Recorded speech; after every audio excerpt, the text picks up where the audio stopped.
okay, but thousands more on planets orbiting nearby stars. Okay, because Mars is not the final destination. Mars is just the direction. Okay, so we need a goal. The goal should be human to Mars. What's our role? Two things: disperse the fog, spread the vision. Okay, there's all kinds of fog out there. That Joukowsky paper is fog, but actually the more important fog being spread right now is as an excuse, frankly.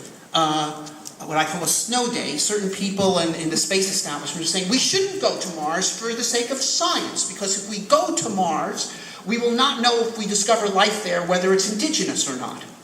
Okay? This is an absurd argument. Let me tell you why. If you go to Mars and you find a life that differs from what we see on Earth, you didn't bring it. Okay? If we go to Mars and we find life that is identical to what we see on Earth, but it has also biomarkers and fossils from having been there in the past. See, if it's indigenous, it was also there in the past, and there would be evidence of that.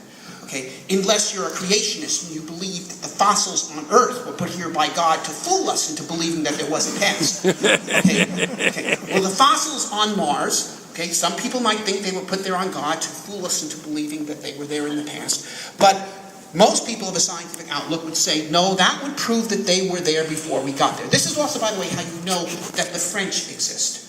Okay? A lot of people wonder if they go to France, how do they know that there are really French people that were there before you got there? Because, for all you know, they might have come just at the same day as you. Well, you can know because there are artifacts that have been left behind by the French who existed in the past. Similarly, if there are Martian microbes today and they are indigenous, they will have been there in the past. Okay, and you will know just as surely as you know that the French exist. Okay, now if all you find though are microbes that are identical to Earth life and there is no evidence that they existed before you got there, then yes, you brought them. So that's how you know. Okay, so this argument has got to be defeated. Other arguments that all the dangers of radiation. I mean, it's amazing. These people who scream about radiation in space, who can't expose people to radiation in space, want to put them in a station orbiting the moon to expose them to radiation in space. But whatever. Okay. So the point is this. Okay. Disperse the fog, spread the vision. Victor Hugo said, "Nothing can stop an idea whose time has come." Okay. Now, why is it that nothing can stop an idea whose time has come? Because an idea recruits people to spread it, and then recruits people to its banners to actualize it. Why is Musk and Bezos doing what they're doing? Okay. Musk read my book. Bezos read Gerard O'Neill's book. Okay, and other books, of course. I'm not taking cold credit here, but it's clear certain ideas have influenced people. They're not doing it for the money. Bezos makes a lot more on Amazon, and Musk certainly knows easier ways to make money than starting a rocket company. He can make money doing anything. Okay, make money with electric cars. Whoever made money with electric cars? Who invented the electric car? Edison. He couldn't make money with it, and he was pretty smart. Now, they're not doing it for the money. They're doing it for the idea. They have been recruited to the idea. And we spread this idea.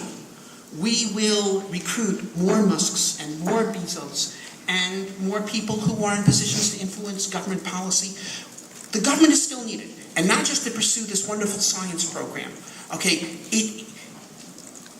it's needed, okay, to say, look, our objective is humans to Mars, okay, so we will contract the services. So Musk and Bezos don't have to do it all. They need all sorts of other technologies in addition to their flight technologies, all sorts of technology for generating power on Mars, for making the in situ propellant, for making fabric, steel, all sorts of things that people are going to need. They're going to need all sorts of vehicles and systems, and basically to say that they're going to do this all as a charity endeavor is asking too much.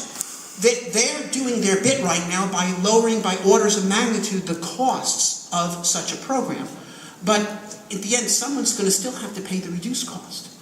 And so there is a need for a public-private partnership here. We need to make the government an intelligent customer, for this. That the government says, okay, we want to do this, and now how can we do it? And we can now propose to them, you can do this. You can do this within the existing NASA budget. We don't need to triple it. We don't need to double it. We don't need to increase it 30%. Okay, although 30% be okay. But no, we do not need profound increases. What we need is intelligent leadership. And so, in conclusion, we're not living at the end of science. We're living at the beginning of science. We have entered into an age of great discoveries which is going to expand enormously. TESS, the follow-up to Kepler, is already in orbit, and it will produce hundreds of times the results of Kepler. Webb will follow it. These heavy lift probes, fully reusable launch vehicle. I mean, it's tragic. They're going to spend at least 4, 5 heavy lift launches to build this lunar orbiting station. That's 400 tons in low Earth orbit. You could launch 20 first-class interplanetary probes with that much launch to LEO. 20 Galileos and Cassinis and Curiosities. Okay, but still, with that launch capability of BFR, it's going to be amazing what we're going to do. And we're living at the beginning of history. I mean, quite literally. Okay.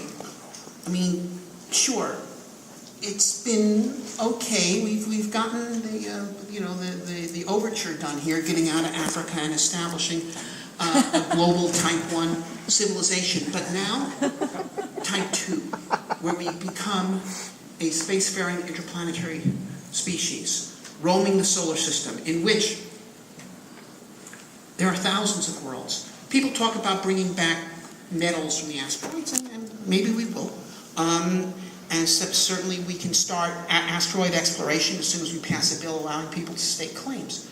But I think the real benefit of the asteroid will be homes for new branches of human civilization. Thousands of new worlds with different people, non-conforming people, people with different ideas of how human society should be organized, and therefore not popular among the general group behind, will have a chance to give their ideas a spin. And many of those ideas will fail because the reason why they're not used here is because they're not practical or workable.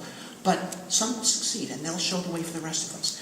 And expanding into the solar system will create a much more potent humanity that will be able to take on the challenges of achieving Type 3, spacefaring interstellar travel. That will come.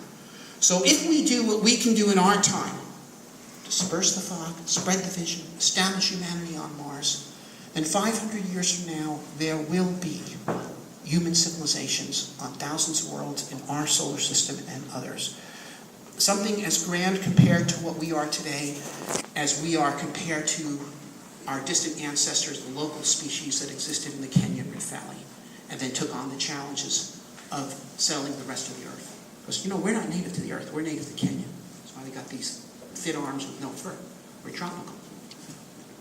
We couldn't live in North America, Europe, or Asia if we had not developed technology. But we did. We're creative.